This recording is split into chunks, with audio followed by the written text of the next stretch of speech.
देश दुनिया च वसते पंजाबियों को जी आया। मैं हरजिंदर सिंह रंधावा, तुसीं देख रहे हो पंजाब टैलीविजन और मेरे नाल ने सरदार नरिंदरपाल सिंह। कहते हैं कि जदों किसी नूं रिश्तियां च मिहना मारना होवे ना ते ये कहा जाता है कि जा यार तू रिश्तियां च सियासत ना कर। ਇਹਦਾ मतलब सियासत का मुहांदरा ਪਹਿਲਾਂ ही तोड़ विछोड़े वाला हुंदा है। ਇਹਦੇ ਵਿੱਚ एक दूजे नालों वखरेवा आउणा कोई वड्डी गल नहीं। ਕਿਸੇ ਨਾਲ जुड़ जाना ਜਾਂ ਕਿਸੇ ਤੋਂ ਵੱਖ ਹੋ ਜਾਣਾ ਇਹਦਾ ਮੀਰੀ ਗੁਣ ਹੈ। ਇਹਨੂੰ ਹੀ ਕਹਿੰਦੇ ਆ ਯਾਰ ਇਹ ਤਾਂ ਸਿਆਸਤ ਹੈ।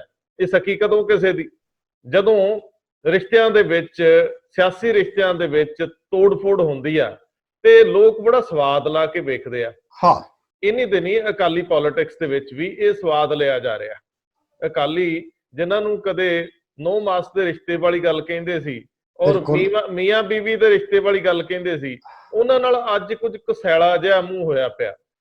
ਇੱਕ ਸਕੱਤਰ ਪੱਧਰ ਦਾ ਉਹਨਾਂ ਦਾ ਬੰਦਾ ਜਦੋਂ ਇਹ ਆਖਦਾ ਕਿ ਬੀਬਾ ਜੀ ਜਦੋਂ ਆਰਡੀਨੈਂਸਸ ਤੇ ਵਿਰੋਧ ਕਰਦੇ ਆ ਅੰਦਰ ਕੈਬਨਿਟ ਦੇ ਵਿੱਚ ਤਾਂ ਸਹਿਮਤੀ ਦੇ ਆਉਂਦੇ ਆ ਤੇ ਬਾਹਰ ਕਿਉਂ ਵਿਰੋਧ ਕਰਦੇ ਆ, ਦੋਹਰੇ ਮਾਪਦੰਡ ਨਾ ਰੱਖੋ, ਇੱਕੋ ਤਰ੍ਹਾਂ ਦਾ ਚਿਹਰਾ ਰੱਖੋ।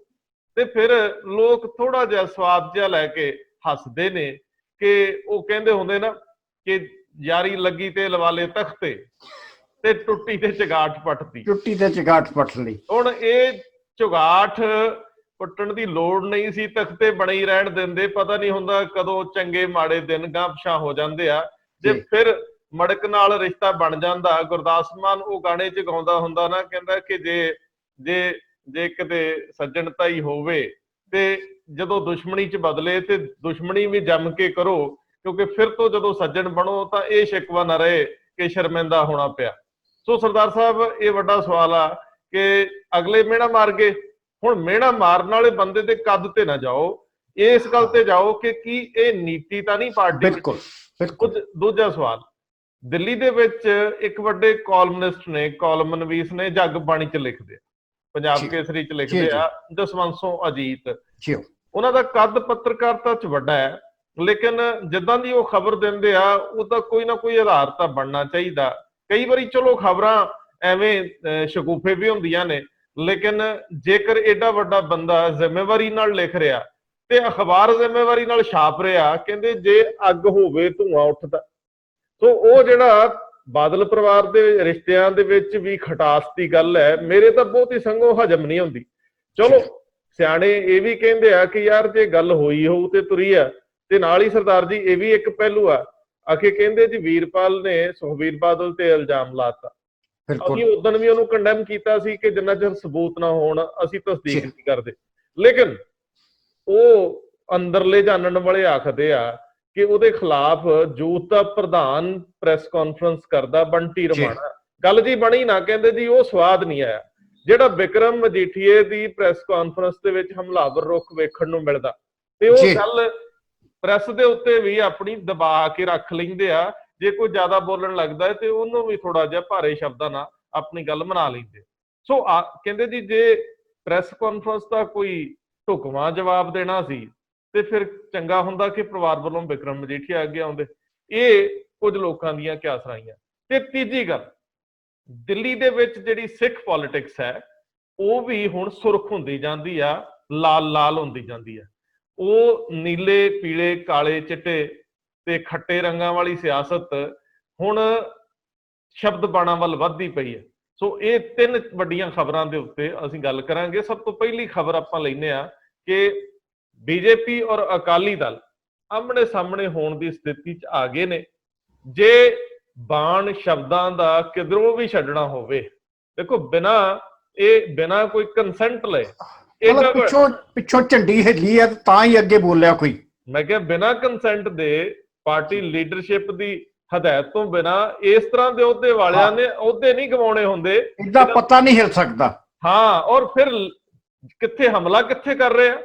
ਕੇਂਦਰ ਸਰਕਾਰ ਦੀ ਮੋਦੀ ਵਜ਼ਾਰਤ ਦੇ ਕੈਬਨਿਟ ਵਜ਼ੀਰ ਤੇ। ਬਿਲਕੁਲ ਸਹੀ ਗੱਲ। ਸੋ ਇਹਦੇ ਅਰਥ ਬੜੇ ਵੱਡੇ ਆ। ਇਹਦੇ ਅਰਥ ਮੈਨੂੰ ਸਮਝਾਓ ਹੁਣ ਜਰਾ। ਦੇਖੋ, ਪਹਿਲੀ ਗੱਲ ਤੇ ਇਹ ਆ ਕਿ ਜੋ ਪਿਛਲੇ ਦਿਨਾਂ ਤੋਂ ਜੋ ਹਾਲਾਤ ਸਾਹਮਣੇ, ਜਿਸ ਤਰ੍ਹਾਂ ਬੀਜੇਪੀ ਦੀ ਪੰਜਾਬ ਦੀ ਲੀਡਰਸ਼ਿਪ ਜਿਹੜੀ ਆ ਉਹ ਹਮਲਾਵਰ ਰੁਖ ਅਪਣਾਈ ਬੈਠੀ ਆ, ਤੋੜ ਵਿਛੋੜੇ ਵਾਲੀਆਂ ਗੱਲਾਂ ਕਰ ਰਹੀ ਆ। ਔਰ ਦਿੱਲੀ ਦੇ ਵਿੱਚ ਹਾਈ ਕਮਾਂਡ ਜਿਹੜੀ ਆ ਭਾਜਪਾ ਦੀ, ਉਹ ਕਿਸੇ ਨੂੰ ਨਹੀਂ ਕਹਿ ਰਹੀ ਕਿ ਭਾਈ ਚੁੱਪ ਕਰੋ, ਬਿਲਕੁਲ ਬਣਦਾ ਤੇ ਵੱਡਿਆਂ ਦਾ ਨਾ, ਜਿਨ੍ਹਾਂ ਦੇ ਨਾਲ ਸਾਂਝ ਆ, ਜਿਨ੍ਹਾਂ ਦੇ ਨਾਲ ਬੈਠ ਕੇ ਸਮਝੌਤੇ ਹੁੰਦੇ, ਉਹਨਾਂ ਦਾ ਬਣਦਾ ਸੀ। ਲੇਕਿਨ ਉਹ ਅਜੇ ਤੱਕ ਉਹਨਾਂ ਨੇ ਜ਼ੁਬਾਨ ਨਹੀਂ ਖੋਲੀ ਕਿ ਭਾਈ ਜਦੋਂ ਅਸੀਂ ਬੈਠੇ ਤੁਹਾਨੂੰ ਬੋਲਣ ਦੀ ਕੀ ਲੋੜ ਆ। ਇਹਦਾ ਬੜਾ ਸਾਫ਼ ਆ। ਔਰ ਦੂਸਰੀ ਗੱਲ, ਭਾਜਪਾ ਨੇ ਸ਼ਾਇਦ ਇਹ ਮਹਿਸੂਸ ਕਰ ਲਿਆ ਸੀ 2017 ਦੇ ਵਿੱਚ ਜੀ। ਅੱਜ ਅਸੀਂ ਜਸਵੰਤ ਸਿੰਘ ਅਜੀਤ ਦੀ ਗੱਲ ਕਰ ਰਹੇ ਹਾਂ। ਮੈਂ ਜਸਵੰਤ ਸਿੰਘ ਅਜੀਤ ਹੋਰਾਂ ਨੂੰ ਇੱਕ ਲੰਬੇ ਸਮੇਂ ਤੋਂ ਜਾਣਦਾ, ਜਦੋਂ ਇਹ ਅਜੀਤ ਦੇ ਬਕਾਇਦਾ ਪੱਤਰਕਾਰ ਸਨ, ਔਰ ਅੱਜ ਆਪਣਾ ਜਿਹੜੀ ਇਸ ਉਮਰ ਦੇ ਉਸ ਮੁਕਾਮ 'ਚ ਨੇ ਜਿੱਥੇ ਉਹਨਾਂ ਦੇ ਕੋਲ ਇਹਨਾਂ ਰਿਸ਼ਤਿਆਂ ਦਾ, ਸਿਆਸੀ ਰਿਸ਼ਤਿਆਂ ਦਾ ਖਜ਼ਾਨਾ ਆ, ਬੜਾ ਨੇੜਿਓਂ ਹੋ ਕੇ ਆ। ਕਿਉਂਕਿ ਉਹ ਵਕਤ ਰਿਹਾ ਜਦੋਂ ਦਿੱਲੀ ਦੇ ਵਿੱਚ ਸਿਆਸਤਦਾਨ ਸਾਧ ਜਸਵੰਤ ਸਿੰਘ ਅਜੀਤ ਨੂੰ ਆਪ ਸੱਦ ਕੇ ਦੱਸਦੇ ਸਨ ਕਿ ਸਾਡੇ ਘਰ ਭਾਈ ਆ ਹੋ ਗਿਆ ਜੀ, ਦੇਖੋ ਤੁਸੀਂ ਕੀ ਕਰ ਸਕਦੇ ਹੋ। ਸੋ ਅੱਜ ਜਦੋਂ ਇਹ ਗੱਲ ਸਾਹਮਣੇ ਆ ਗਈ ਆ, ਫਿਰ ਕੀ ਦੇਖਣਾ ਪਏਗਾ ਤੁਹਾਨੂੰ? ਜਸਵੰਤ ਸਿੰਘ ਅਜੀਤ ਤੇ ਵਿਸ਼ਵਾਸ ਕਰਨਾ ਬਣਦਾ, ਕਿਉਂਕਿ ਜਿਹੜਾ ਪਰਿਵਾਰ ਇਸ ਵੇਲੇ 3 ਜਗ੍ਹਾ ਤੇ ਆ। ਸਾਧ ਸੁਖਬੀਰ ਸਿੰਘ ਬਾਦਲ ਦਿੱਲੀ ਵੀ ਰਹਿਸ਼ ਹੈ, ਪੰਜਾਬ 'ਚ ਵੀ ਰਹਿਸ਼ ਹੈ। ਸਾਧ ਬਿਕਰਮ ਸਿੰਘ ਮਜੀਠੀਆ ਇਹਨਾਂ ਦੇ ਦਿੱਲੀ 'ਚ ਵੀ ਪਰਿਵਾਰ ਆ, ਉੱਥੇ ਵੀ ਰਹਿ ਰਹੇ, ਇੱਥੇ ਵੀ ਰਹਿ ਰਹੇ। ਸੋ ਇਹ ਨਹੀਂ, ਇਹ ਸਾਰਾ ਕੁਛ ਜਿਹੜੀ ਸਾਂਝ ਆ, ਕਿਉਂਕਿ ਜਦੋਂ ਦਾ ਇੱਕ ਮੁਕਾਮ ਬਣਿਆ ਹੋਇਆ, ਇਹਨਾਂ ਦੇ ਘੱਟੋ ਘੱਟ ਬਾਦਲਾਂ ਦੇ, ਜਿਹੜਾ ਪ੍ਰਕਾਸ਼ ਸਿੰਘ ਬਾਦਲ ਦੀ ਪਾਰਟੀ ਹੈ, ਉਹਦਾ ਆਧਾਰ ਦਿੱਲੀ ਤੇ ਪੰਜਾਬ ਤੱਕ ਜ਼ਿਆਦਾ ਰਿਹਾ। ਹਿਮਾਚਲ 'ਚ ਸਿਰਫ, ਹਰਿਆਣੇ 'ਚ ਸਿਰਫ ਸ਼੍ਰੋਮਣੀ ਗੁਰਦੁਆਰਾ ਪ੍ਰਬੰਧਕ ਕਮੇਟੀ ਮੈਂਬਰਾਂ ਨੂੰ ਲੈ ਕੇ ਅਸੀਂ ਗਿਣਦੇ ਹਾਂ, ਲੇਕਿਨ ਦਿੱਲੀ ਦੇ ਵਿੱਚ ਤੇ ਇਹ MLA ਵੀ ਰਹੇ ਨੇ ਇਹਨਾਂ ਦੇ ਪਾਰਟੀ ਦੇ। ਇਸ ਕਰਕੇ ਸਮੀਕਰਨ ਜਿਹੜੇ ਨੇ ਉਹ ਇਹ ਦੱਸਣ ਦੇ ਨੇ, ਜਿਸ ਤਰ੍ਹਾਂ ਤੁਸੀਂ ਦੱਸਦੇ ਪਏ ਹੋ ਕਿ ਬੋਲਣਾ ਬਣਦਾ ਸੀ ਜੀ। ਮੈਂ ਇਹਨੂੰ ਇਹਦੇ ਤੋਂ ਅੱਗੇ ਲੈ ਕੇ ਜਾਵਾਂ ਕਿ ਜਦੋਂ ਵੀਰਪਾਲ ਕੌਰ ਦੇ ਖਿਲਾਫ ਸਭ ਤੋਂ ਪਹਿਲਾਂ ਬੋਲਦੇ ਨੇ ਮਹੇਸ਼ਿੰਦਰ ਸਿੰਘ ਗਰੇਵਾਲ, ਡਾਕਟਰ ਦਲਜੀਤ ਚੀਮਾ ਵੀ ਬੋਲਦੇ ਨੇ, ਪ੍ਰੋਫੈਸਰ ਪ੍ਰੇਮ ਸਿੰਘ ਚੰਦੂ ਮਾਜਰਾ ਵੀ ਬੋਲਦੇ ਨੇ, ਔਰ ਉਹਦੇ ਤੋਂ ਬਾਅਦ ਇੱਕ ਸਾਬਕਾ ਉਪ ਮੁੱਖ ਮੰਤਰੀ, ਸ਼੍ਰੋਮਣੀ ਅਕਾਲੀ ਦਲ ਦਾ ਪ੍ਰਧਾਨ ਖੁਦ ਸ਼ਿਕਾਇਤ ਲੈ ਕੇ ਜਾ ਰਿਹਾ। ਨਹੀਂ, ਇਹ ਦੇਖੋ, ਇਹ ਅਗਲਾ ਮਰਹਲਾ ਹੈ। ਤੁਸੀਂ ਥੋੜਾ ਜਿਹਾ ਸਾਈਡ ਤੇ ਚਲੇ ਗਏ। ਮੈਂ ਪਹਿਲੀ ਗੱਲ, ਜਿਹੜੇ ਪਹਿਲੀ ਖਬਰ ਅਸੀਂ ਲੈ ਰਹੇ ਸੀਗੇ, ਉਹ ਸੀਗੀ ਕਿ ਜਿਹੜਾ ਬੀਜੇਪੀ ਦਾ ਹਮਲਾ ਹੈ। ਹਾਂ, ਬੀਜੇਪੀ ਨੇ 2017 ਦੇ ਵਿੱਚ ਜੋ ਉਹਦੀ ਪ੍ਰਾਪਤੀ ਹੈ ਜੀ, ਬੀਜੇਪੀ ਨੇ ਉਹਦਾ ਸਿਹਰਾ, ਉਹਦੀ ਜਿਹੜੀ ਘਾਟ ਹੈ, ਉਹ ਆਪਣੇ ਖਾਤੇ 'ਚ ਨਹੀਂ ਪਾਈ। ਬੀਜੇਪੀ ਦੇ ਹਾਲਾਂਕਿ ਹਰਿਆਣੇ ਦੇ ਵਿੱਚ ਡੇਰਾ ਸਰਸਾ ਨਾਲ ਚੰਗੇ ਸੰਬੰਧ ਹੈ, ਲੇਕਿਨ ਬੇਅਦਬੀ ਮਾਮਲੇ ਦੇ ਵਿੱਚ ਬੀਜੇਪੀ ਨੇ ਕਦੇ ਵੀ ਆਪਣੀ ਭਾਈਵਾਲੀ ਜ਼ਾਹਰ ਨਹੀਂ ਕੀਤੀ। ਇੰਨਾ ਕੁਝ ਪੰਜਾਬ 'ਚ ਹੋਇਆ, ਕਦੇ ਕਿਸੇ ਭਾਜਪਾ ਲੀਡਰ ਨੇ ਨਾ ਬੇਅਦਬੀ ਦੇ ਖਿਲਾਫ ਬੋਲਿਆ, ਨਾ ਉਹਦੇ ਹੱਕ 'ਚ ਬੋਲਿਆ। ਇਹ ਇੱਕ ਤੱਥ ਹੈ। ਔਰ ਅੱਜ ਜਦੋਂ ਉਹਨਾਂ ਨੇ ਦੇਖ ਲਿਆ ਕਿ 2017 ਵੀ ਸਾਡੇ ਕੋਲ ਹੋ ਗਿਆ, 2019 ਵੀ ਗਿਆ, ਤੇ ਆਖਰ ਜਿਹੜੀ ਪਾਰਟੀ ਇਹ ਸੋਚਦੀ ਕਿ ਅਸੀਂ ਸਾਰੇ ਹਿੰਦੁਸਤਾਨ ਤੇ ਰਾਜ ਕਰਨਾ ਆ, ਉਹ ਇਹ ਕਿਸ ਤਰ੍ਹਾਂ ਦੇਖੇ ਕਿ ਅਸੀਂ ਇਹ 2022 ਵੀ ਗਵਾ ਲਈਏ। ਨਹੀਂ, ਉਹ ਉੱਥੇ ਇੱਕ 2019 ਦੇ ਵਿੱਚ ਇੱਕ ਗਲਤਫਹਿਮੀ ਹੋਈ ਆ। 2019 ਦੀ ਇਲੈਕਸ਼ਨ ਦੇ ਵਿੱਚ ਤੁਹਾਨੂੰ ਯਾਦ ਹੋਵੇ ਤੇ ਜਿਹੜੀ ਭਾਰਤੀ ਜਨਤਾ ਪਾਰਟੀ ਆ, ਉਹ ਆਪਣੇ ਹਿੱਸੇ ਦੀਆਂ 2 ਸੀਟਾਂ ਕੱਢ ਕੇ ਲੈ ਜਾਂਦੀ ਹੈ। ਬਿਲਕੁਲ, ਉਹ ਗੁਰਦਾਸਪੁਰ ਵਾਲੀ ਸੀਟ ਸੰਨੀ ਦਿਓਲ ਦੇ ਰੂਪ 'ਚ ਕੱਢ ਲੈਂਦੀ ਹੈ, ਔਰ ਸੋਮ ਪ੍ਰਕਾਸ਼ ਵੀ ਜਿੱਤ ਜਾਂਦੇ ਆ, ਤੇ ਕੇਂਦਰ 'ਚ ਵਜ਼ੀਰ ਵੀ ਬਣ ਜਾਂਦੇ ਆ। ਸੋ ਜੇ ਉਹ ਲੂਜ਼ ਕਰਦੇ ਆ ਤੇ ਸਿਰਫ ਅੰਮ੍ਰਿਤਸਰ ਵਾਲੀ ਸੀਟ ਕਰਦੇ ਆ। ਸੋ ਉਹਨਾਂ ਕੋਲ 3 ਸੀਟਾਂ ਸੀ, ਉਹਨਾਂ ਦੀ ਜਿੱਤ ਦਾ ਜਿਹੜਾ ਵਾ ਉਹ ਤਾਂ 66% ਚਲੇ ਗਿਆ ਜੀ। ਉਹ ਪ੍ਰਤੀਸ਼ਤਤਾ ਜਿਹੜੀ ਆ ਉਹਨਾਂ ਦੀ ਆਮ ਨਾਲੋਂ 2 ਗੁਣਾ ਵੱਧ ਗਈ। ਸੋ ਹਰਿਆਣੇ 'ਚ ਕੀ ਲਿਖੋਗੇ? ਬੀਜੇਪੀ ਇਸ ਮਾਮਲੇ 'ਚ ਪੰਜਾਬ ਨੂੰ ਲੈ ਕੇ ਇਸੇ ਮੁਗਾਲਤੇ 'ਚ ਹੈ ਕਿ ਜਿਹੜੇ ਅਕਾਲੀ ਦਲ ਦੇ ਖਿਲਾਫ ਲੋਕਾਂ ਦਾ ਰੋਹ ਹੈ, ਉਹ ਸਾਡੇ ਖਿਲਾਫ ਨਹੀਂ ਹੈ, ਉਹ ਅਕਾਲੀ ਦਲ ਦੇ ਖਿਲਾਫ ਹੀ ਰਵੇ, ਅਕਾਲੀ ਦਲ ਦੇ ਖਿਲਾਫ ਹੀ ਰਵੇ, ਸਾਡੇ ਵੱਲ ਨਾ ਆਵੇ। ਉਹ ਸਿਰਫ ਉਹ ਨਾ ਬੇਅਦਬੀ ਮਾਮਲਿਆਂ ਦਾ ਡਿਸਕ੍ਰੈਡਿਟ ਲੈਣਾ ਚਾਹੁੰਦੇ ਆ, ਨਾ ਉਹ ਇਹਨਾਂ ਦੇ ਖਿਲਾਫ ਲੋਕਾਂ ਦੇ ਵਿੱਚ ਜਿਹੜੀ ਕੁਸ਼ਾਸਨ ਦੀ ਗੱਲ ਆਉਂਦੀ ਆ ਉਹਦੇ ਹਿੱਸੇਦਾਰ ਬਣਨਾ ਚਾਹੁੰਦੇ ਆ। ਭਾਵੇਂ ਕਿ ਬੜੀ ਢੀਠਤਾਈ ਨਾਲ ਸਾਰੇ ਹੀ ਸਾਂਝੇ ਤੌਰ ਤੇ ਸਰਕਾਰ ਚੱਲਦੀ ਰਹੀ ਹੈ, ਉਹਦੇ ਵਿੱਚ ਤੁਸੀਂ ਕਿਸੇ ਵੀ ਧਿਰ ਨੂੰ ਜਿਹੜੀ ਸਰਕਾਰ 'ਚ ਸ਼ਾਮਲ ਸੀ ਉਹਨੂੰ ਤੁਸੀਂ ਬਰੀ ਨਹੀਂ ਕਰ ਸਕਦੇ। ਜੇ ਅੰਦਰ ਕਰਪਸ਼ਨ ਹੋਈ ਆ, ਜੇ ਅੰਦਰ ਘਪਲੇ ਹੋਏ ਆ, ਜੇ ਅੰਦਰ ਤੁਹਾਡੀ ਸਹਿਮਤੀ ਆ। ਹਾਂ, ਫਿਰ ਤੁਹਾਨੂੰ ਉਹਦੇ ਚ ਲੇਕਿਨ ਬੀਜੇਪੀ ਕੋਸ਼ਿਸ਼ ਕਰ ਰਹੀ ਆ ਕਿ ਅਕਾਲੀ ਦਲ ਦੇ ਖਿਲਾਫ ਬਣੀ ਹਵਾ ਦੇ ਵਿੱਚ ਅਸੀਂ ਨਹੀਂ ਆਉਣਾ, ਅਸੀਂ ਰਗੜੇ ਨਾ ਜਾਈਏ। ਸੋ ਜਿਹੜੀ ਪਾਸੇ ਹੋ ਕੇ ਲੰਘਣ ਦੀ ਪ੍ਰਕਿਰਿਆ 2022 ਦੇ ਵਿੱਚ ਨਵੇਂ ਭਾਈਵਾਲ ਅਜਮਾਉਣ ਦੀ ਪ੍ਰਕਿਰਿਆ, ਕਿ ਜੇ ਅਕਾਲੀ ਦਲ ਬਾਦਲ ਦਾ ਨਿਗਾਰ ਲਗਾਤਾਰ ਹੁੰਦਾ ਹੈ ਤੇ ਅਸੀਂ ਕੋਈ ਨਵਾਂ ਭਾਈਵਾਲ ਲੱਭਣਾ ਹੈ ਜਾਂ ਅਸੀਂ ਨਵੇਂ ਗੱਠਜੋੜ ਕਰਨੇ ਆ, ਤੇ ਉਦੋਂ ਤੱਕ ਆਪਣੇ ਆਪ ਨੂੰ ਮਜ਼ਬੂਤ ਸਥਿਤੀ 'ਚ ਲਿਆਈਏ। ਅਸੀਂ ਲੋਕਾਂ ਨੂੰ ਇਹ ਦਿਖਾਈਏ ਕਿ ਅਸੀਂ ਤੇ ਸਮੇਂ-ਸਮੇਂ ਤੇ ਵਿਰੋਧ ਕੀਤਾ। ਸੋ ਮੈਨੂੰ ਇੰਜ ਲੱਗਦਾ ਹੈ ਕਿ ਜੇਕਰ ਇਹ ਪਿੱਛੋਂ ਕੋਈ ਪੱਤਾ ਹਿੱਲਿਆ ਕਿ ਤੁਸੀਂ ਹੁਣ ਵੱਡੇ ਭਾਈਵਾਲ, ਜਿਹੜੇ ਪੰਜਾਬ 'ਚ ਵੱਡੇ ਭਾਈਵਾਲ ਨੇ, ਉਹਨਾਂ ਦੇ ਖਿਲਾਫ ਸਿਖਰਲੇ ਵਿਅਕਤੀਆਂ ਦੇ ਖਿਲਾਫ ਹਮਲਾ ਬੋਲ ਦਿਓ, ਤੇ ਫਿਰ ਮੈਨੂੰ ਲੱਗਦਾ ਹੈ ਕਿ ਇਹ ਕਹਿੰਦੇ ਹੁੰਦੇ ਸੀ ਜੇ ਸੁਖਬੀਰ ਸਿੰਘ ਬਾਦਲ ਗੱਠਜੋੜ ਤੋੜ ਦੇਵੇ ਤੇ ਫਾਇਦੇ 'ਚ ਰਹੂਗਾ। ਜੇ ਬੀਜੇਪੀ ਨੇ ਗੱਠਜੋੜ ਤੋੜਤਾ ਤੇ ਫਿਰ ਸੁਖਬੀਰ ਦੀ ਸਥਿਤੀ ਹੋਰ ਕਮਜ਼ੋਰ ਹੋਣੀ ਆ, ਇਹ ਸਿਆਸੀ ਪੰਡਤ ਕਹਿੰਦੇ ਸੀਗੇ। ਲੇਕਿਨ ਸਮੇਂ-ਸਮੇਂ ਤੇ ਫੈਸਲੇ ਨਾ ਹੋ ਸਕੇ। ਸ਼ਾਇਦ ਜਿਹੜੀ ਕੇਂਦਰ ਦੀ ਵਜ਼ੀਰੀ ਆ ਉਹਨੂੰ ਛੱਡਣਾ ਔਖਾ ਰਿਹਾ, ਸ਼ਾਇਦ ਇਹ ਸੋਚ ਕੇ ਕਿ ਕੇਂਦਰ 'ਚ ਸਾਡੀ ਧਿਰ ਕਾਇਮ ਰਵੇ, ਉਹ ਪਾਸੇ ਨਹੀਂ ਹੋਣਾ ਚਾਹੇ। ਲੇਕਿਨ ਹੁਣ ਹਾਲਾਤ ਵਿਗੜ ਰਹੇ ਆ। ਮੈਨੂੰ ਲੱਗਦਾ ਸਰਦਾਰ ਸਾਹਿਬ ਜੇ ਵੱਡੇ ਬਾਦਲ ਸਾਹਿਬ ਇਹਦੇ ਵਿੱਚ ਦਖਲ ਨਹੀਂ ਦਿੰਦੇ ਤਾਂ ਇਹਨਾਂ ਰਿਸ਼ਤਿਆਂ ਦੇ ਵਿੱਚ ਹੋਰ ਖਟਾਸ ਆਉਣੀ ਬੜੀ ਲਾਜ਼ਮੀ ਹੈ। ਕਿਉਂਕਿ ਜਿੱਦਾਂ ਅੱਜ ਇੱਕ ਛੋਟੇ ਪੱਧਰ ਦੇ ਲੀਡਰ ਨੇ ਹਰਸਿਮਰਤ ਤੇ ਹਮਲਾ ਬੋਲਿਆ, ਜੇਕਰ ਅਕਾਲੀ ਦਲ ਵੱਲੋਂ ਇਹਦਾ ਜਵਾਬ ਆਉਂਦਾ ਹੈ, ਇਹਦਾ ਮਤਲਬ ਲੜਾਈ ਸ਼ੁਰੂ ਹੋ ਗਈ। ਜਾਂ ਤਾਂ ਫਿਰ ਜਿਹੜੀ ਭਾਜਪਾ ਦੀ ਲੀਡਰਸ਼ਿਪ ਹੈ ਉਸ ਆਪਣੇ ਲੀਡਰ ਕੋਲੋਂ ਵਾਪਸੀ ਲਊਗੀ ਬਿਆਨ, ਉਹ ਕਹੇ ਕਿ ਮੇਰੇ ਕੋਲ ਗਲਤੀ ਨਾ ਦਿੱਤਾ ਗਿਆ ਜਾਂ ਪ੍ਰੈਸ ਨੇ ਤੋੜ ਮਰੋੜ ਦਿੱਤਾ। ਤੇ ਜੇ ਇਹ ਲੜਾਈ ਦੀ ਅੱਗੇ ਕਵਾਇਦ ਬਣਦੀ ਆ ਤੇ ਫਿਰ ਇਹ ਰਿਸ਼ਤਾ ਟੁੱਟਣ ਦੀ ਕਗਾਰ ਤੇ ਆ। ਸੋ ਇਹ ਬੜਾ ਅਹਿਮ ਸਵਾਲ ਆ, ਇਹ ਅਗਲੇ ਦਿਨਾਂ 'ਚ ਦਿਲਚਸਪੀ ਨਾਲ ਦੇਖਣਾ ਹੋਊਗਾ। ਰੰਧਾਵਾ ਜੀ, ਪਹਿਲੀ ਗੱਲ ਕਿ ਬੀਬਾ ਹਰਸਿਮਰਤ ਕੌਰ ਬਾਦਲ ਅਗਰ ਕੇਂਦਰ 'ਚ ਮੰਤਰੀ ਨੇ ਜੀ ਤੇ ਉਹ ਬਤੌਰ ਅਕਾਲੀ ਦਲ ਬਾਦਲ ਦੇ ਨੁਮਾਇੰਦੇ ਵਜੋਂ ਨੇ, ਉਹਨਾਂ ਵਜੋਂ ਨੇ ਨਾ। ਜਦੋਂ ਸੁਖਪਾਲ ਸਿੰਘ ਸਾਰਾ ਸਾਫ਼ ਕਹਿ ਰਿਹਾ ਕਿ ਜਿਹੜਾ ਵੀ ਕੋਈ ਆਰਡੀਨੈਂਸ ਕੇਂਦਰ ਨੇ ਜਾਰੀ ਕੀਤਾ, ਆਖਰ ਮੰਤਰੀ ਹੋਣ ਦੇ ਨਾਤੇ ਤੁਹਾਡੀ ਉਹਦੇ ਲਈ ਸਹਿਮਤੀ ਹੈ। ਜਦੋਂ ਤੁਸੀਂ ਇੱਕ ਵਾਰੀ ਸਹਿਮਤੀ ਦੇ ਦਿੱਤੀ ਹੈ, ਫਿਰ ਤੁਹਾਡੀ ਇਹ ਪਾਰਟੀ ਜਿਹੜੀ ਆ, ਜਾਂ ਤੁਸੀਂ ਉਸ ਆਰਡੀਨੈਂਸ ਦਾ ਵਿਰੋਧ ਕਿੱਦਾਂ ਕਰ ਰਹੇ ਹੋ? ਗੱਲ ਤੇ ਸਿਰਫ ਉਹਦਾ ਤਰਕ ਬਿਲਕੁਲ ਸਹੀ ਹੈ।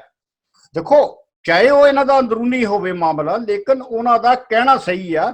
ਅਜੇ ਤੱਕ ਜਿੰਨੇ ਵੀ ਬਿਆਨ ਆਏ ਨੇ, ਚਾਹੇ ਆਮ ਆਦਮੀ ਪਾਰਟੀ ਦਾ ਬਿਆਨ ਆਇਆ ਆਰਡੀਨੈਂਸ ਦੇ ਮਸਲੇ ਦੇ ਉੱਤੇ, ਉਹ ਇਹੀ ਸੀ ਕਿ ਅਕਾਲੀ ਦਲ ਦੋਗਲੀ ਨੀਤੀ ਖੇਡ ਰਿਹਾ। ਕੈਪਟਨ ਅਮਰਿੰਦਰ ਸਿੰਘ ਬੜੀ ਵਾਰੀ ਕਹਿ ਚੁੱਕੇ ਆ ਕਿ ਤੁਸੀਂ ਯਾਰ ਲੋਕਾਂ ਨੂੰ ਮੂਰਖ ਕਿਉਂ ਬਣਾਉਂਦੇ ਹੋ, ਜਾਂ ਇੱਧਰ ਹੋਵੋ ਜਾਂ ਉੱਧਰ ਹੋਵੋ, ਚਾਹੇ ਤੁਸੀਂ ਕਰਨਾ ਆ। ਹੁਣ ਜਿੱਦਾਂ ਸੁਖਦੇਵ ਸਿੰਘ ਢੀਂਡਸਾ ਆ, ਹਾਲਾਂਕਿ ਉਹਨਾਂ ਦਾ ਇਸ ਆਰਡੀਨੈਂਸ ਦੇ ਨਾਲ ਕਿੰਨਾ ਕੁ ਲੈਣ ਦੇਣੇ ਆ, ਕਿਉਂਕਿ ਉਹ ਮੰਤਰੀ ਮੰਡਲ 'ਚ ਨਹੀਂ ਹੈ। ਆਰਡੀਨੈਂਸ ਜਿਹੜਾ ਕੇਂਦਰ ਦੀ ਸਰਕਾਰ ਨੇ ਲਾਗੂ ਕਰਤਾ, ਲੇਕਿਨ ਉਹਨਾਂ ਨੇ ਉਹਦੇ ਬਾਵਜੂਦ ਇੱਕ ਰਾਜ ਸਭਾ ਮੈਂਬਰ ਹੋਣ ਦੇ ਨਾਤੇ ਨਰਿੰਦਰ ਮੋਦੀ ਨੂੰ ਚਿੱਠੀ ਲਿਖੀ ਆ।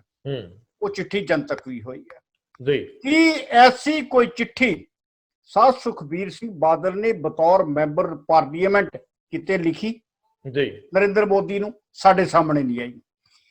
ਜਦੋਂ ਤੁਸੀਂ ਪ੍ਰਕਾਸ਼ ਸਿੰਘ ਬਾਦਲ ਦੀ ਘਾਗ ਸਿਆਸਤ ਦੀ ਗੱਲ ਕਰਦੇ ਹੋ ਤੇ ਫਿਰ ਸਵਾਲ ਇਹ ਆ ਕਿ ਘੱਟੋ ਘੱਟ ਪ੍ਰਕਾਸ਼ ਸਿੰਘ ਬਾਦਲ ਹੀ ਬੋਲ ਪੈਂਦੇ ਕਿ ਮੋਦੀ ਸਾਹਿਬ ਥੋੜਾ ਜਿਹਾ ਸਾਡਾ ਹਾਲਾਤ ਖਰਾਬ ਨੇ ਤੇ ਤੁਸੀਂ ਕਿਰਪਾ ਕਰੋ ਇਸ ਆਰਡੀਨੈਂਸ ਨੂੰ ਅਜੇ ਠੰਡੇ ਬਸਤੇ ਪਾ ਲਓ। ਨਹੀਂ ਸਰਦਾਰ ਸਾਹਿਬ, ਇਹਦੇ 'ਚ ਇੱਕ ਹੋਰ ਪਹਿਲੂ ਵੀ ਹੈ ਕਿ ਜੇ ਮੰਨ ਲਓ ਤੁਹਾਡੇ ਕੋਲ ਆਪਣੇ 2 ਲੋਕ ਸਭਾ ਤੇ ਮੇਰੇ ਖਿਆਲ 2 ਹੁਣ ਰਹਿ ਗਏ ਆ, ਇੱਕ ਬਲਵਿੰਦਰ ਸਿੰਘ ਭੁੰਦੜ ਔਰ ਦੂਸਰੇ ਨਰੇਸ਼ ਗੁਜਰਾਲ, ਢੀਂਡਸਾ ਬ੍ਰਹਮਪੁਰਾ ਤੇ ਸਾਈਡ ਤੇ ਨੇ। ਸੋ ਬ੍ਰਹਮਪੁਰਾ ਦਾ ਇਸ ਵਾਰੀ ਬਣ ਨਹੀਂ ਸਕੇ, ਢੀਂਡਸਾ ਔਰ ਜਿਹੜੇ ਇਹਨਾਂ ਦੇ 1-2 ਸ਼ਾਇਦ ਮੈਂਬਰ ਜਿਹੜੇ ਆ, ਉਹ ਜੇਕਰ ਇਹ 4 ਜਾਂ 5 ਲੋਕ ਰਾਜ ਸਭਾ ਔਰ ਲੋਕ ਸਭਾ ਦੇ ਮੈਂਬਰ ਪਾਰਲੀਮੈਂਟ ਇਕੱਠੇ ਕਰਕੇ ਗ੍ਰਹਿ ਮੰਤਰੀ ਨੂੰ, ਖੇਤੀ ਮੰਤਰੀ ਨੂੰ, ਪ੍ਰਧਾਨ ਮੰਤਰੀ ਨੂੰ ਮਿਲਦੇ ਔਰ ਆਰਡੀਨੈਂਸਸ ਦੇ ਉੱਤੇ ਲੋਕਾਂ ਦੇ ਜਿਹੜੇ ਸਪਸ਼ਟੀਕਰਨ, ਕਲੈਰੀਫਿਕੇਸ਼ਨ ਲੈ ਵੀ ਆਉਂਦੇ ਤੇ ਇਹਨਾਂ ਨੂੰ ਪਲੱਸ ਹੋਣਾ ਸੀ। ਪਰ ਇਹ ਵੀ ਦੇਖਣ ਵਾਲੀ ਗੱਲ ਆ ਨਾ ਵੀ ਅਗਲੇ ਹੰਗਾਰਾ ਵੀ ਭਰਨ, ਕੀ ਪਤਾ ਸਮਾਂ ਮੰਗਿਆ ਹੀ ਹੋਵੇ। ਉਹਨਾਂ ਦਿੱਤਾ, ਕੌਣ ਦੱਸਦਾ ਜੇ ਅੰਦਰ ਦੀਆਂ ਗੱਲਾਂ? ਜੇ ਕੋਸ਼ਿਸ਼ ਕੀਤੀ ਵੀ ਹੋਵੇ, ਅਗਲਿਆਂ ਨੇ ਹਾਮੀ ਨਾ ਭਰੀ ਹੋਵੇ ਤੇ ਕਿਹੜੇ ਮੂੰਹ ਨਾਲ ਦੱਸਣਾ ਹੁੰਦਾ। ਸੋ ਸਰਦਾਰ ਸਾਹਿਬ ਜੀ, ਗੱਲ ਤੇ ਫਿਰ ਇਹ ਆ, ਤੁਹਾਨੂੰ ਯਾਦ ਹੈ ਕਿ ਜਦੋਂ ਆਰਡੀਨੈਂਸ ਦੀ ਜ਼ਿਆਦਾ ਵਿਰੋਧਤਾ ਹੋਈ, ਉਸ ਵੇਲੇ ਇੱਕ ਮੰਗ ਉੱਠੀ ਸੀ ਕਿ ਆਖਰ ਕੈਪਟਨ ਅਮਰਿੰਦਰ ਸਿੰਘ ਪੰਜਾਬ ਦੇ ਸਾਰੇ ਮੈਂਬਰ ਪਾਰਲੀਮੈਂਟ ਜਿਹੜੇ ਆਰਡੀਨੈਂਸ ਦੇ ਖਿਲਾਫ ਆ, ਚਲੋ ਭਾਜਪਾ ਦੇ 2 ਨਹੀਂ ਛੱਡ ਦਿਓ, ਭਾਜਪਾ ਦੇ 2 ਮੈਂਬਰ ਪਾਰਲੀਮੈਂਟ ਦੇ ਛੱਡ ਦਿਓ, ਬਾਕੀਆਂ ਨੂੰ ਨਾਲ ਲੈ ਕੇ ਨਰਿੰਦਰ ਮੋਦੀ ਦੇ ਨਾਲ ਮੁਲਾਕਾਤ ਕਰਨ ਜੀ, ਜਾਂ ਆਨਲਾਈਨ ਹੋ ਸਕਦੀ ਸੀ ਕਿ ਦੇਖੋ ਸਾਡੀ ਇਹ ਮਸਲਾ ਹੈ, ਇਹ ਛੱਡੋ ਸਹੀ ਹੋ ਸਕਦਾ ਸੀ। ਕਿਸਾਨ ਹਰਿਆਣੇ 'ਚ ਵੀ ਹੈ, ਉਹ ਵੀ ਪ੍ਰਭਾਵਿਤ ਹੋ ਰਿਹਾ, ਕੋਈ ਜ਼ਰੂਰੀ ਨਹੀਂ ਹੈ ਇਕੱਲਾ ਪੰਜਾਬ ਦਾ ਹੈ, ਹਰਿਆਣੇ 'ਚ ਵੀ ਹੈ ਔਰ ਕਿਸਾਨ ਰਾਜਸਥਾਨ ਵਿੱਚ ਵੀ ਹੈ। ਤੁਸੀਂ ਜੇ ਇਨੀਸ਼ੀਏਟਿਵ ਲਿਆ ਹੀ ਨਹੀਂ ਹੈ, ਸ਼ੁਰੂਆਤ ਕੀਤੀ ਨਹੀਂ ਹੈ ਜੀ, ਤੇ ਉਹਦੇ ਬਾਵਜੂਦ ਤੁਸੀਂ ਬਾਰ-ਬਾਰ ਇਹ ਕਹਿ ਰਹੇ ਹੋ ਕਿ ਸਾਨੂੰ ਕੁਰਸੀ ਨਹੀਂ ਚਾਹੀਦੀ, ਸਾਨੂੰ ਸੱਤਾ ਨਹੀਂ ਚਾਹੀਦੀ, ਇਹੋ ਹੀ ਕਹਿ ਰਹੇ ਨੇ ਨਾ ਕਿ ਸਾਨੂੰ ਕੁਰਸੀ ਦੀ ਪਰਵਾਹ ਨਹੀਂ, ਸਾਨੂੰ ਸੱਤਾ ਦੀ ਪਰਵਾਹ ਨਹੀਂ, ਅਸੀਂ ਕਿਸਾਨਾਂ ਦੇ ਨਾਲ ਖੜੇ ਆ। ਤੇ ਫਿਰ ਜੇ ਭਾਜਪਾ ਦਾ ਇਹ ਬੁਲਾਰਾ ਪੁੱਛ ਰਿਹਾ ਵੀ ਜੇ ਕਿਸਾਨਾਂ ਨਾਲ ਇੱਥੇ ਖੜੇ ਹੋ ਤੇ ਫਿਰ ਉੱਥੇ ਆਰਡੀਨੈਂਸ ਦੇ ਨਾਲ ਕਿੱਦਾਂ ਖੜੇ ਹੋ? ਇਹ ਤਾਂ ਜਵਾਬ ਤਾਂ ਦੇਣਾ ਚਾਹੀਦਾ, ਸਪਸ਼ਟ ਕਰਨਾ ਚਾਹੀਦਾ। ਦੇਖੋ ਇਹ ਸਵਾਲ ਜਿਹੜਾ ਆ, ਇਹ ਸਵਾਲ ਪਹਿਲਾਂ ਲੋਕ ਪੁੱਛਦੇ ਸੀ, ਲੋਕਾਂ ਦੇ ਸਵਾਲਾਂ ਦਾ ਜਵਾਬ ਮਿੱਟੀ ਘੱਟੇ 'ਚ ਰੁਲ ਗਿਆ, ਰੌਲੇ 'ਚ ਕਦੀ ਕੋਈ ਮੁੱਦਾ ਆ ਗਿਆ, ਕਦੀ ਕੋਈ ਮੁੱਦਾ ਆ ਗਿਆ, ਲੇਕਿਨ ਹੁਣ ਤੇ ਆਪਣੇ 9 ਮਾਸਟਰ ਰਿਸ਼ਤੇ ਨੇ ਪੁੱਛਿਆ। ਪਰ ਸਰਦਾਰ ਸਾਹਿਬ ਇਹ ਬੀਜੇਪੀ ਨੂੰ ਵੀ ਸਪਸ਼ਟ ਕਰ ਦੇਣਾ ਚਾਹੀਦਾ ਨਾ ਕਿ ਉਹ ਪੰਜਾਬ ਦੇ ਕਿਸਾਨਾਂ ਦੇ ਕਿਵੇਂ ਨੁਮਾਇੰਦਾ ਹੋਣਗੇ, ਪੰਜਾਬ ਦੇ ਕਿਸਾਨਾਂ ਨੂੰ ਕਿਵੇਂ ਉਹ ਜਸਟੀਫਾਈ ਕਰਨਗੇ ਜਦੋਂ ਉਹ ਆਪਣੀ ਬੀਜੇਪੀ ਦੀ ਜਿਹੜੀ ਹਾਈ ਕਮਾਂਡ ਦੇ ਫੈਸਲੇ ਆ, ਸਰਕਾਰ ਦੇ ਫੈਸਲੇ ਆ, ਜੇ ਉਹ ਉਹਨਾਂ ਨਾਲ ਖਲੋਤੇ ਨਜ਼ਰ ਆਉਂਦੇ ਆ, ਇਹਦਾ ਮਤਲਬ ਉਹਨਾਂ ਨੂੰ ਮੰਨ ਲਈਏ ਕਿ ਉਹ ਕਿਸਾਨਾਂ ਨਾਲੋਂ ਆਲਰੇਡੀ ਦੂਰੀ ਤੇ, ਜਾਂ ਉਹ ਕਿਸਾਨਾਂ ਨੂੰ ਨਾਲ ਲੈ ਕੇ ਇਸ ਤਰ੍ਹਾਂ ਦੀ ਕੋਈ ਮੀਟਿੰਗ ਦਾ ਪ੍ਰਬੰਧ ਕਰਾ ਕੇ ਸਪਸ਼ਟੀਕਰਨ ਦੇ ਲੈਂਦੇ। ਜੇ ਬਾਦਲ ਕਿਆ ਨਹੀਂ ਕੀਤਾ ਤੇ ਬੀਜੇਪੀ ਦੇ ਵੱਡੇ ਲੀਡਰ ਆਪਣੇ ਲੀਡਰਸ਼ਿਪ ਤੋਂ ਸਮਾਂ ਲੈ ਦੇਣ। ਸੋ ਗੱਲ ਤਾਂ ਉੱਥੇ ਕੀ ਆ ਕਿ ਅਸੀਂ ਇਹ ਹੰਝੂ ਭਜਾਉਂਦੇ ਰਹਿਣਾ ਹੈ, ਕਰਨਾ ਕਰਾਉਣਾ ਕੱਖ ਨਹੀਂ। ਬੀਜੇਪੀ ਕੋਈ ਦੁੱਧ ਧੋਤੀ ਨਹੀਂ। ਅਕਾਲੀ ਦਲ ਨੇ ਜੇਕਰ ਸਮੇਂ-ਸਮੇਂ ਤੇ ਲੋਕ ਹਿੱਤਾਂ ਦੇ ਫੈਸਲੇ ਨਹੀਂ ਲਏ, ਸੰਘਰਸ਼ ਕੁਰਸੀਆਂ ਖਾਤਰ ਗਵਾਇਆ, ਤੇ ਬੀਜੇਪੀ ਵਰਗੇ ਲੋਕ ਵੀ ਤਾਂ ਹੁਣ ਤੱਕ ਮਲਾਈ ਲਾਉਂਦੇ ਰਹੇ ਆ। ਜਦੋਂ ਕਿਤੇ ਕੁਰਬਾਨੀ ਦੀ ਵਾਰੀ ਆਉਂਦੀ ਹੈ, ਜਦੋਂ ਕਿਤੇ ਪੰਜਾਬ ਦੇ ਨਾਲ ਖਲੋਣ ਦੀ ਵਾਰੀ ਆਉਂਦੀ ਹੈ, ਉਦੋਂ ਤਾਂ ਚੁੱਪ ਕਰਕੇ ਸੈਂਟਰ ਨਾਲ ਜਾ ਖਲੋਂਦੇ ਹੋ ਤੇ ਵੋਟਾਂ ਕਹਿੰਦੇ ਤੁਹਾਡੇ ਕੋਲ ਲੈਣੀਆਂ, ਫਿਰ ਵੋਟਾਂ ਕਿਹੜੇ ਹੱਕ ਨਾਲ ਮੰਗਦੇ ਹੋ? ਸੋ ਇਹ ਢੀਠਤਾਈ ਦੀ ਸਿਖਰ ਹੁੰਦੀ ਹੈ ਜੀ। ਇਹ ਰਾਜਨੀਤੀ ਸ਼ਾਇਦ ਕਹਿੰਦੇ ਹੈ ਢੀਠਤਾਈ ਦਾ ਦੂਜਾ ਨਾਂ ਹੈ। ਸਿਰਫ ਇੱਕ ਗੱਲ ਕਹਿਣੀ ਚਾਹਾਂਗਾ ਜੀ ਕਿ ਹਮੇਸ਼ਾ ਕਦਾਵਰ ਬੰਦੇ ਦੇ ਖਿਲਾਫ ਛੋਟੇ ਲੋਕਾਂ ਨੂੰ ਬੁਲਾਉਣਾ ਅਕਾਲੀ ਦਲ ਦੀ ਨੀਤੀ ਰਹੀ ਹੈ ਜੀ। ਜਿਸ ਸਿਆਸਤ ਦੇ ਵਿੱਚੋਂ ਸਾਧ ਸੁਖਬੀਰ ਸਿੰਘ ਬਾਦਲ ਦਾ ਜਨਮ ਹੁੰਦਾ 1996 ਦੀ ਸਿਆਸਤ, ਉਹ ਸਿਆਸਤ ਜਿਹੜੀ ਆ ਇੱਕ ਅੰਤਰਰਾਸ਼ਟਰੀ ਪੱਧਰ ਦੇ ਕਦਾਵਰ ਆਗੂ ਜਥੇਦਾਰ ਗੁਰਚਰਨ ਸਿੰਘ ਟੌੜਾ ਦੇ ਖਿਲਾਫ ਉਹ ਗੰਦੀ ਖੇਡ ਖੇਡਦੀ ਆ। ਅੱਜ ਅਸੀਂ ਕਹਿੰਦੇ ਕਿ ਸੁਖਪਾਲ ਸਿੰਘ ਸਰਾਂ ਜਿਹੜੇ ਨੇ ਭਾਜਪਾ ਦੇ ਬਹੁਤ ਹੇਠਲੇ ਪੱਧਰ ਦੇ ਆਗੂ ਹੋਣਗੇ, ਲੇਕਿਨ ਅਸੀਂ ਜਥੇਦਾਰ ਗੁਰਚਰਨ ਸਿੰਘ ਟੌੜਾ ਦੇ ਖਿਲਾਫ ਪਿੰਡਾਂ ਦੇ ਸਰਪੰਚ ਬਿਆਨ ਦਿੰਦੇ ਦੇਖੇ ਨੇ। ਕਿਸੇ ਕਦਾਵਰ ਆਗੂ ਨੂੰ ਨੀਵਾਂ ਦਿਖਾਉਣ ਲਈ ਐਡੀ ਨਗਾਰ ਤੱਕ ਚਲੇ ਜਾਣਾ ਸਿਆਸਤ ਦਾ ਇੱਕ ਹਿੱਸਾ ਆ ਜੀ। ਲੇਕਿਨ ਜਿਸ ਸ਼ਖਸ ਨੂੰ ਬਦਨਾਮ ਕਰਕੇ ਬਾਹਰ ਜਾਣ ਲਈ ਮਜਬੂਰ ਕੀਤਾ ਹੋਵੇ, ਉਹਨੂੰ ਵਾਪਸ ਲਿਆਉਣ ਲਈ ਜਿਗਰਾ ਵੀ ਜਿਹੜਾ ਆ ਫਿਰ ਕਿਸੇ ਪ੍ਰਕਾਸ਼ ਸਿੰਘ ਬਾਦਲ ਵਰਗੇ ਕੋਲ ਹੀ ਹੋ ਸਕਦਾ। ਸਰਦਾਰ ਸਾਹਿਬ ਇੱਕ ਹੋਰ ਗੱਲ ਜਿਹੜੀ ਆਪਣੇ ਕੋਲੋਂ ਮਿਸ ਹੋ ਰਹੀ ਸੀਗੀ, ਅਸੀਂ ਕੱਲ ਸੰਕੇਤ ਮਾਤਰ ਗੱਲ ਕੀਤੀ ਸੀਗੀ ਪ੍ਰੋਫੈਸਰ ਪ੍ਰੇਮ ਸਿੰਘ ਚੰਦੂ ਮਾਜਰਾ ਦੀ। ਤੇ ਪ੍ਰੋਫੈਸਰ ਪ੍ਰੇਮ ਸਿੰਘ ਚੰਦੂ ਮਾਜਰਾ ਕਿਸੇ ਦੂਜੇ ਧੜੇ ਨਾਲ ਨਹੀਂ ਜਾ ਰਹੇ, ਇਹ ਸੱਚ ਹੈ। ਇਹਨੂੰ ਮੈਂ ਥੋੜਾ ਵਿਸਥਾਰ ਦੇ ਦਿਆਂ ਕਿਉਂਕਿ ਸਾਡੇ ਸਰੋਤਾਂ ਨੇ ਹੋਰ ਕਨਫਰਮ ਕੀਤਾ ਕਿ ਸਰਦਾਰ ਪ੍ਰੇਮ ਸਿੰਘ ਚੰਦੂ ਮਾਜਰਾ ਬੇਸ਼ੱਕ ਕਿਸੇ ਹੋਰ ਧੜੇ ਨਾਲ ਨਹੀਂ ਜਾ ਰਹੇ, ਕਿਉਂਕਿ ਜੇਕਰ ਉਹ ਕਿਸੇ ਹੋਰ ਧੜੇ ਨਾਲ ਜਾਂਦੇ ਆ ਤੇ ਉਹਨਾਂ ਨੂੰ ਉੱਥੇ ਜਿਹੜੇ ਅਹੁਦੇ ਜਾਂ ਜ਼ਿੰਮੇਵਾਰੀ ਮਿਲਦੀ ਆ ਉਹ ਇਹ ਹੁਣ ਵਾਲੀ ਜ਼ਿੰਮੇਵਾਰੀ ਤੋਂ ਕੋਈ ਵੱਡੀ ਨਹੀਂ ਹੋਣ ਵਾਲੀ। ਉਹ ਸਮਝਦੇ ਆ ਕਿ ਜੇ ਬੀਜੇਪੀ ਦੇ ਵਿੱਚ ਕੋਈ ਜਗ੍ਹਾ ਬਣਦੀ ਤੇ ਅਸੀਂ ਪੰਜਾਬ ਪ੍ਰਧਾਨ ਵਰਗੀ ਜਾਂ ਸੀਐਮ ਕੈਂਡੀਡੇਟ ਵਰਗੀ ਫਿਰ ਤੇ ਮੈਂ ਜਾਵਾਂ, ਕਿਉਂਕਿ ਉਹ ਉਹਨਾਂ ਦਾ ਲੰਬਾ ਕੈਰੀਅਰ ਰਿਹਾ। ਤੇ ਜੇਕਰ ਉਹ ਸਰਦਾਰ ਸੁਖਦੇਵ ਸਿੰਘ ਢੀਂਡਸਾ ਨਾਲ ਵੀ ਜਾ ਕੇ ਇਹਨਾਂ ਦਿਨਾਂ 'ਚ, ਅਜੇ ਅਗਲਾ ਆਉਣ ਵਾਲਾ ਸਮਾਂ ਕਿਹੋ ਜਿਹਾ, ਅਜੇ ਉਹ ਵੇਟ ਐਂਡ ਵਾਚ ਤੇ ਸੀਗੇ। ਲੇਕਿਨ ਇੱਕ ਗੱਲ ਕਨਫਰਮ ਸੀ ਕਿ ਉਹਨਾਂ ਨੂੰ ਵਿਚਾਰਧਾਰਕ ਤੌਰ ਤੇ ਕਈ ਪਰੇਸ਼ਾਨੀਆਂ ਸੀ। ਪ੍ਰੋਫੈਸਰ ਪ੍ਰੇਮ ਸਿੰਘ ਚੰਦੂ ਮਾਜਰਾ ਅੰਦਰ ਖਾਤੇ ਇਹ ਮਹਿਸੂਸ ਕਰਦੇ ਸੀ ਕਿ ਅਕਾਲੀ ਦਲ ਦੀ ਨਿੱਤ ਜਿਹੜੀ ਛਵੀ ਖਰਾਬ ਹੋ ਰਹੀ ਆ, ਇਹਨੂੰ ਅੱਗਿਓਂ ਹੋ ਕੇ ਐਡਰੈਸ ਨਹੀਂ ਕੀਤਾ ਜਾ ਰਿਹਾ।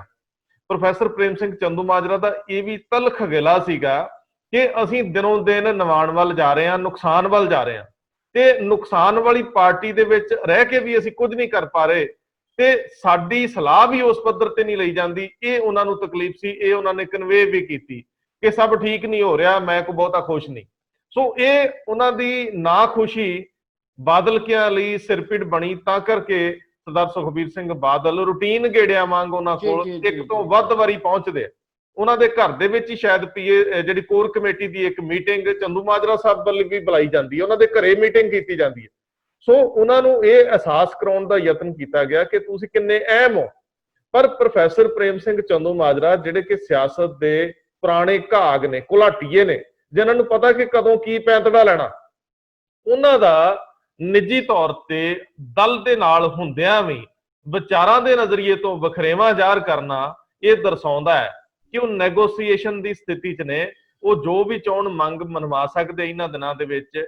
ਕਮਜ਼ੋਰ ਲੀਡਰਸ਼ਿਪ ਜਦੋਂ ਹੋਈ ਹੋਵੇ ਉਦੋਂ ਬਹੁਤ ਸਾਰੇ ਜਿਹੜੇ ਸਿਆਣੇ ਬੰਦੇ ਆ ਉਹ ਕਈ ਚੀਜ਼ਾਂ ਜਿਹੜੀਆਂ ਆਪਣੀਆਂ ਕਹਿ ਲੈਂਦੇ ਆ। ਸੋ ਇਸ ਵੇਲੇ ਮੈਨੂੰ ਇੰਝ ਲੱਗਦਾ ਹੈ ਕਿ ਕਈ ਹੋਰ ਪਾਸਿਆਂ ਤੋਂ ਵੀ ਸੁਖਬੀਰ ਸਿੰਘ ਬਾਦਲ ਲਈ ਇਸ ਤਰ੍ਹਾਂ ਦੇ ਦਬਾਅ ਹੋਣਗੇ। ਪ੍ਰੋਫੈਸਰ ਪ੍ਰੇਮ ਸਿੰਘ ਚੰਦੂਮਾਜਰਾ ਨੂੰ ਇੱਕ ਵੱਡੀ ਜ਼ਿੰਮੇਵਾਰੀ 'ਚ ਰੱਖਣਾ ਅਕਾਲੀ ਦਲ ਦੀ ਅਣਸਰ ਦੀ ਲੋੜ ਹੈ। ਸੋ ਇਹ ਕਵਾਇਦ ਹੋਰ ਤੇਜ਼ ਹੋਊਗੀ। ਔਰ ਇਹ ਪ੍ਰੋਫੈਸਰ ਪ੍ਰੇਮ ਸਿੰਘ ਚੰਦੂਮਾਜਰਾ ਜ਼ਿਕਰ ਵੀ ਕਿਤੇ ਕਰਦੇ ਆ ਕਿ ਮੈਂ ਚਾਹੁੰਦਾ ਹਾਂ ਕਿ ਦਲ ਜਿਹਦੇ ਨਾਲ ਸਾਰੀ ਉਮਰ ਕੱਢੀ ਹੈ ਇਹ ਤਗੜਾ ਹੋਵੇ, ਪਰ ਸਾਡੇ ਸਾਰੇ ਯਤਨਾਂ ਦੇ ਬਾਵਜੂਦ ਕੋਈ ਬੂਰ ਨਹੀਂ ਪੈ ਰਿਹਾ ਸਾਡੀ ਇਸ ਖਾਹਿਸ਼ ਨੂੰ। ਸੋ ਇਹ ਅਸੀਂ ਅਗਲੇ ਦਿਨਾਂ 'ਚ ਦੇਖਾਂਗੇ ਕਿ ਹੋਰ ਕਿਸ ਤਰ੍ਹਾਂ ਦੀ ਕਤਾਰਬੰਦੀ ਦੇਖਣ ਨੂੰ ਮਿਲਦੀ ਹੈ। ਬਹੁਤ ਮਿਹਰਬਾਨੀ, ਬਹੁਤ ਧੰਨਵਾਦ।